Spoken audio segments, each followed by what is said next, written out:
আমি এই মটৰটো দিছি শান্ট মটৰ এই মটৰটো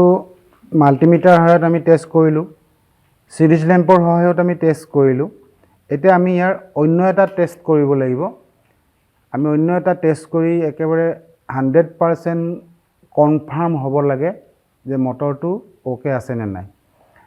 হেতু কিহৰ টেষ্ট কৰিম কিহৰ সহায়ত মেগাৰ এটা হাই ভোল্টেজ এই মেগাৰৰ সহায়ত আমি টেষ্ট কৰিম এটো 500 ভোল্ট আউটপুট ই 500 ভোল্ট ইনডিউস কৰে 500 ভোল্ট ট্ৰান্স মেগাৰ আৰু ইয়াৰ ৰেঞ্জটো থাকে মেগা ওহমছত জেনেৰেলি মাল্টিমিটাৰ বিলাকত কি হয় ৰেঞ্জটো মেগা ওহমছত পোৱা নাযায় আৰু ইয়াৰ ৰেঞ্জটো মেগা ওহমছত আছে আৰু এইটো মেগাৰ সহায়ত আমি ইয়াক সুন্দৰকৈ টেষ্ট কৰিব পাৰোঁ সিলেক্টৰ সুইচটো মেগা ওহম অপচনত এটো দিব লাগিব মেগা ওহমছত দিয়াৰ পিছত এই যে প্ৰব দুডাল আছে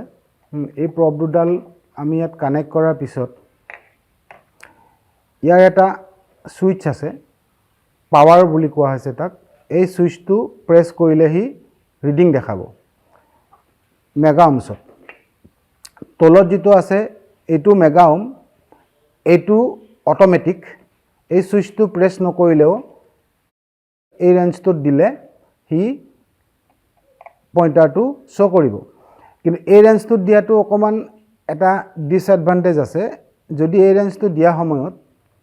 এই ৰেঞ্জটো দি থোৱা সময়ত মেগা ওহমছ এই ৰেঞ্জটোত অটোমেটিক ৰেঞ্জটোত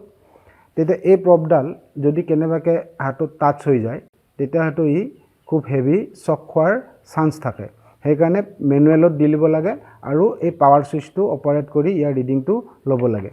এতিয়া আমি ইয়াৰ তিনটা বস্তু চাম কি চাম আৰ্মেচাৰ ৰেজিস্ট্যান্স শান্ট ফিল্ড ৰেজিস্ট্যান্স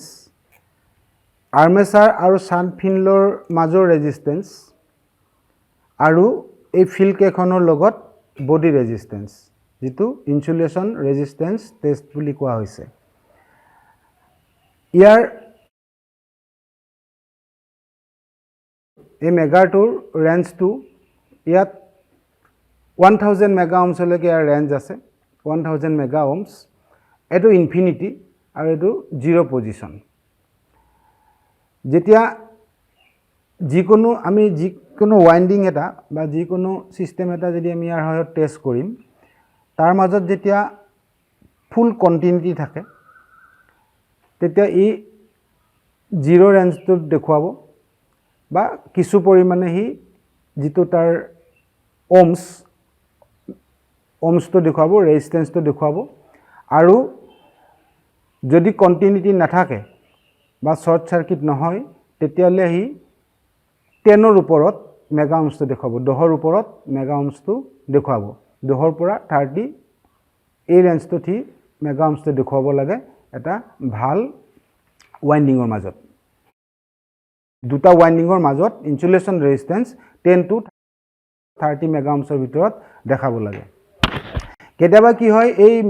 ইনসুলেশন ৰেজিস্ট্যান্সটো কেতিয়াবা অলপ কম বেছি পৰিমাণে দেখায় কি কাৰণে দেখায় ইয়াৰ বিভিন্ন কন্ডিশনত মটৰ বিলাক পুৰণা হলে তাৰ যেটো ইনসুলেশন ভাৰ্নিশ দিয়া থাকে ইনসুলেশন ভাৰ্নিশ বিলাক যদি কিবা কাৰণত ড্ৰাই হৈ যায় হুকাই যায় আৰু মাজে মাজে কেতিয়াবা তাৰ পেপাৰ বিলাক যিবোৰ ইনসুলেটিং পেপাৰ দিয়া থাকে হেইবোৰ কেতিয়াবা বেয়া হৈ যায় গতিকে তাৰ কিছু পৰিমাণে ইনসুলেশন ৰেজিস্ট্যান্সটো অলপ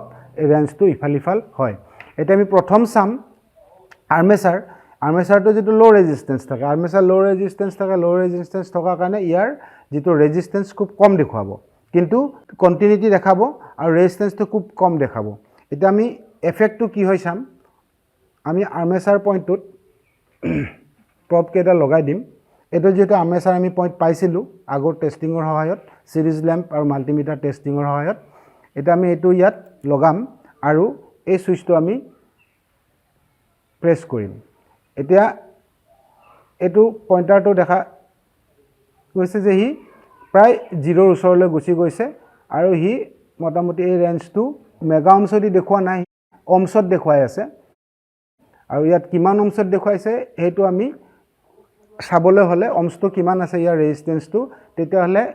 আমি ডিজিটেল মেগাৰ নহলে আমি মাল্টিমিটাৰ সহায়ত আমি এইটো ইয়াৰ ওয়াইন্ডিং ৰেজিস্ট্যান্সৰ ওমছটো শুদ্ধকৈ চাব পাৰো ইয়াত যেটো হাই ক্যাপাসিটি থাকে মেগা ওমছত আছে গতিকে ই মোটামুটি এটো ৰেঞ্জটো প্ৰায় 200 to 250 ওমছৰ ভিতৰত দেখাইছে গতিকে ওয়াইন্ডিংটো কন্টিনিউটি আছে ওকে আছে আৰু ই ৰেজিস্ট্যান্স এটা দেখাইছে শৰ্ট সাৰ্কিট দেখুৱা নাই বা ইয়াৰ মাজত কোনো ব্ৰেকিং দেখুৱা নাই এটা নেক্সট আমি ফিল্ডটো চাম সান ফিল্ডখন চাম সান ফিল্ডখনৰ কি দেখায় সান ফিল্ডখনতো হি একেই দেখাইছে ইয়াত অকমান ৰেজিস্ট্যান্সটো বেছি দেখাইছে কাৰণ ফিল্ডত ইয়াত ৰেজিস্ট্যান্সটো বেছি দেখাব আৰু হি ইনফিনিটি দেখুৱা নাই গতিকে সান ফিল্ডখনো ওকে আছে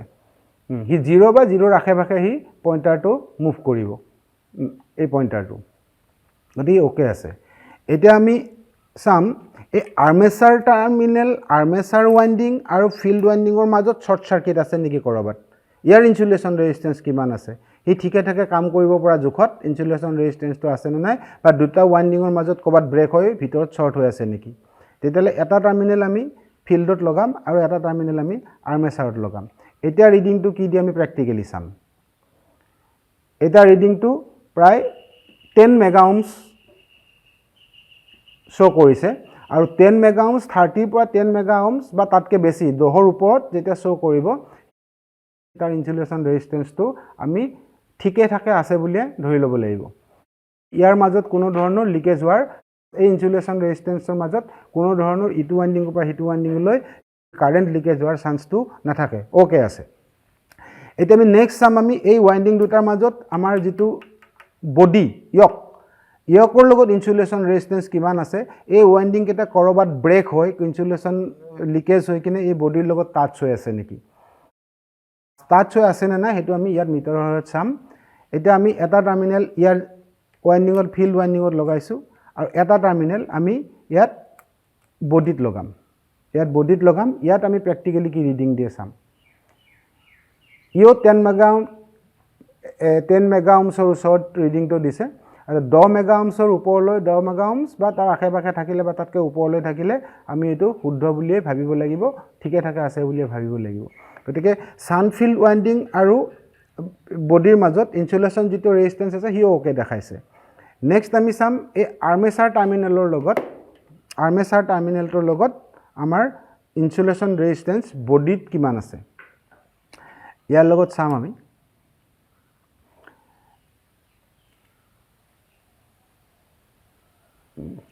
ই অকমান কম দেখাইছে যদি এটো আমি ভাল বুলিয়ে ধৰিব লাগিব আৰু ই কম দেখুৱাৰ কাৰণ আছে অকমান কম দেখুৱাৰ কাৰণ আৰ্মেচাৰটো যেহেতু খুব কম ৰেজিস্ট্যান্স আৰ্মেচাৰত থাকে আৰু এই যেটো এটা ইন্ডাকশন প্ৰিন্সিপলত চলা এটো এটা মেচিন ইন্ডাকটিভ লোড গতিকে ইন্ডাকটিভ লোড বিলাকত হি অলপ ইফালিফালকে কেতিয়াবা দেখুৱায় কিন্তু যদি 10ৰ আশে-পাশে থাকে বা তাতকৈ ওপৰত থাকে মেগা ওমছটো আমি এটো ভাল বুলিয়ে ধৰি ল'ব লাগিব আৰু যদি ইয়াৰ মাজত কৰবাত শৰ্ট সাৰ্কিট থাকে তেতিয়া হলে হি ডাইৰেক্টলি 0ৰ ওচৰলৈ কাটাটো গুচি যাব এটা আমি যদি চাও ইয়াত এটা আমি টাৰ্মিনেল লগালো বডি পোৰ্শনত আমি ইয়াত এটা টাৰ্মিনেল লগালো তেতিয়া ৰিডিংটো কি দিব এটা একদম 0 লৈ গুচি গৈছে তাৰ মানে এটো শৰ্ট সাৰ্কিট হৈ আছে কাৰণ ই বডি টু বডি আছে ঠিক তেনেকৈ যেটো আৰ্মেচাৰত চাইছিলো আৰ্মেচাৰত চোৱা সময়টো আমাৰ হি 0 পজিশনলৈ গুচি গৈছিল কন্টিনিউটি দেখাইছে ফুল কন্টিনিউটি ফিল্ডখনটো আমাৰ কন্টিনিউটি দেখাইছে ফুল কন্টিনিউটি দেখাইছে এটা ফিল্ডৰ লগত যেতিয়া আমি বডিত চাইছিলো তেতিয়া কিন্তু আমাৰ খুব হাই ৰেজিস্ট্যান্স এটা দেখাইছে ইনসুলেশন ৰেজিস্ট্যান্স আৰু 10 মেগা ওমছৰ ওচৰত দেখাইছে বা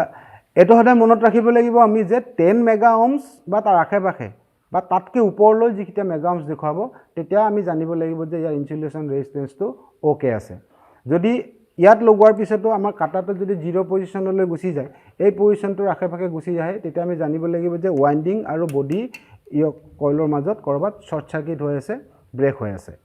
এটা অন্য এটা আমি ইয়াত কথা জানিম যে কেতিয়াবা কি হয় আমি আগত যেটো মাল্টিমিটাৰ টেষ্ট এটা কৰিছিলো মাল্টিমিটাৰ টেষ্টত কেতিয়াবা ধৰ এই ওয়াইন্ডিংটো আমাৰ কন্টিনিউটি মাল্টিমিটাৰে দেখুৱাব ভিতৰত কেতিয়াবা ওয়াইন্ডিং যদি তাত শৰ্ট সাৰ্কিট হৈ ব্ৰেক হৈ কিনে ওয়াইন্ডিং জ্বলি তাত যদি কাৰ্বন ফৰ্ম হয় ওয়াইন্ডিংটো ধৰা দুডাল ওয়াৰ আছে দুডাল ওয়াৰৰ মাজত ইয়াত শৰ্ট সাৰ্কিট হৈ কিনে ইয়াত ছিগি গ'ল কিন্তু ইয়াত কাৰ্বন ফৰ্ম হৈ কিনে এইটো দুইটা ৱায়াৰ লগ লাগি আছে কিন্তু ৱায়াৰডাল কৰবাত জ্বলি কিনে ছিগি গৈছে স্পাৰ্ক হৈ কিনে তেতিয়া কিন্তু মাল্টিমিটাৰ ইয়াত কণ্টিনিউটি দেখাব সেই বুলি আমাৰ ওয়াইণ্ডিংটো বেয়াও থাকিব পাৰে কিন্তু সেই বেয়াটো আমি কেনেকৈ ধৰিম মেগাৰৰ সহায়ত ধৰিম যদি তেনেকুৱা কণ্ডিশ্যন থাকে এই মেগাৰে আমাৰ ইয়াত ইনসুলেশ্যন ৰেজিষ্টেন্সটো হাই ইনসুলেশ্যন ৰেজিষ্টেন্স শ্ব' কৰিব তেতিয়া আমি জানিব লাগিব যে ইনসুলেশ্যনটো ক'ৰবাত সি কাৰ্বন ফৰ্ম হয় বা সালফেশ্যন হৈ কিনে ইয়াত ক'ৰবাত কণ্টিনিউটিটো দেখাই আছে গতিকে আমাৰ একেবাৰে শুদ্ধ ৰিজাল্ট পাবলৈ 100% শুদ্ধ ৰিজাল্ট পাবলৈ মেগাৰ টেষ্টিংটো আমাৰ অত্যন্ত জৰুৰী আৰু যদি আমাৰ ইণ্ডাকটিভ লোড নহয় ওয়ায়াৰ সিস্টেম হয় আন্ডাৰগ্ৰাউণ্ড ওয়ায়াৰ বা ওয়াৰিং সিস্টেমত যদি আমি যাওঁ তেতিয়াহ'লে তাৰ ৰেঞ্জটো আৰু অলপ বেলেগ দেখাব তেতিয়া আমাৰ যদি ইণ্ডাকটিভ লোড নহয় ইণ্ডাকটিভ লোড নহ'লে ইয়াৰ ৰেঞ্জটো আমাৰ ইনফিনিটিৰ আশে-পাশে ইয়াত আমাৰ ইনসুলেশ্যন ৰেজিষ্টেন্সটো দেখাব যে 1 মেগা ওহমছৰ 1000 মেগা ওহমছৰ আশে-পাশে ইয়াৰ ৰেঞ্জটো দেখাব আৰু আৰ্থ যেতিয়া টেষ্ট কৰিব লগা হয় আৰ্থৰ যেতিয়া ইনসুলেশ্যন টেষ্ট কৰিবলগীয়া হয় ইনসুলেশ্যন ৰেজিষ্টেন্সটো আৰ্থৰ তেতিয়াহ'লে ইয়াৰ 10 বা 20 মেগা ওহমছৰ ওচৰত নহয় আমি এইটো প্ৰেক্টিকেলি হেতু আমি এটা টেষ্ট কৰিম আন্ডাৰগ্ৰাউণ্ড ওয়ায়াৰৰ ইনসুলেশ্যন ৰেজিষ্টেন্স কণ্টিনিউটি টেষ্ট কৰা তেতিয়া আমি হেতু আৰু পাৰফেক্টলি ক্লিয়াৰ হ'ব এটা আমি মেগা টেষ্টৰ সহায়ত গম পালো যে আমাৰ মটৰটো ওকে আছে এটা আমি মটৰটো চলাব পাৰিম এইটো মটৰটো চলাবলৈ আমাৰ কোনো অসুবিধা নাই ডাইৰেক্ট আমি ডিসি আউটপুট লৈ 3 পইণ্ট স্টাৰ্টাৰ কানেকশ্যন কৰি মটৰটো আমি সুন্দৰকৈ চলাব পাৰিম এটা আমি মটৰটো ডিসি 3 পইণ্ট স্টাৰ্টাৰ লগত কানেকশ্যন কৰি এবাৰ চলাই চাম